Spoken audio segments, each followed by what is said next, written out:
Hi 5-6ers, sorry I can't be there today, but hopefully whoever you've got is ready for some mess.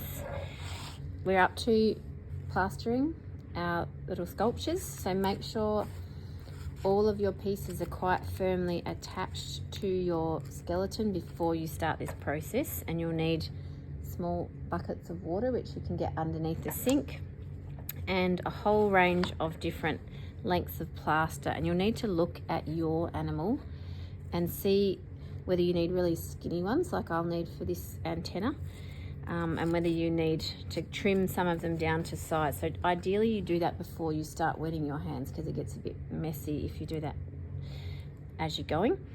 Can be hard to judge how many you'll need, but once you've got a range of different sizes, you dip your bandage into the water and let it drain a little bit. You 6ers, you did this last year with your steampunk sculpture.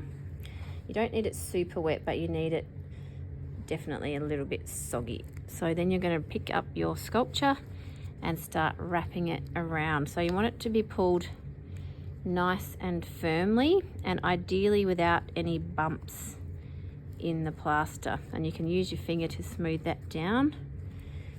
And then you'll get your next piece. And it would be great if you could get at least 2 layers on your body, because that will make it go nice and hard once it dries.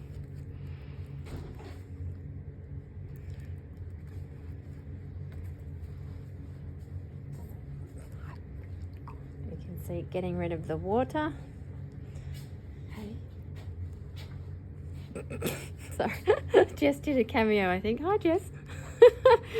Notice that I'm also pushing it around the shape of the body, just like this. So you really want that plaster to be molded into the shape of your sculpture, and it takes some time, so you need to be patient, but you also need to work quite efficiently, because once that plaster dries, it's quite difficult to plaster over the top of it. So it'd be great if most of you can get finished in this lesson. So again, see how I'm sort of really mapping it? See where I've got my open bit? I'm going to push that under like that, so it's hopefully dry in the shape that I've pushed it into.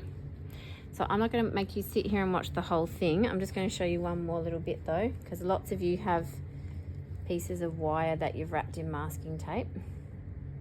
So I've got one of my thinner pieces, and I'm just going to slowly wind that around the wire, trying to keep it nice and flat if I can. You can see why you want to get your plaster pre-prepared. Sometimes you might even find it easier just to spin your creature. Depends on what kind of creature you've got, whether it'll spin or not.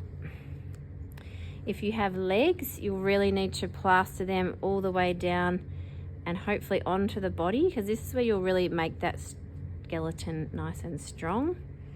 I'm halfway there. Let me try one more, because I want to show you the important bit you need to do while the plaster's wet.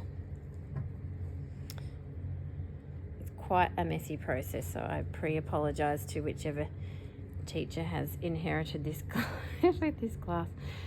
So winding it right around all the way to the end, and then if you have any extra, just wind it back the other way. But while it's wet, that's when you need to roll the wire into the shape that you are wanting it to be in, because once it's dry, it'll just crack the plaster. So see how I've now spiraled up my little nose? So I'm going to have to do that. It's going to be really fiddly around these antennae, but it's just cutting down the plaster to size and being patient with it. Good luck. Look forward to seeing them when I'm back.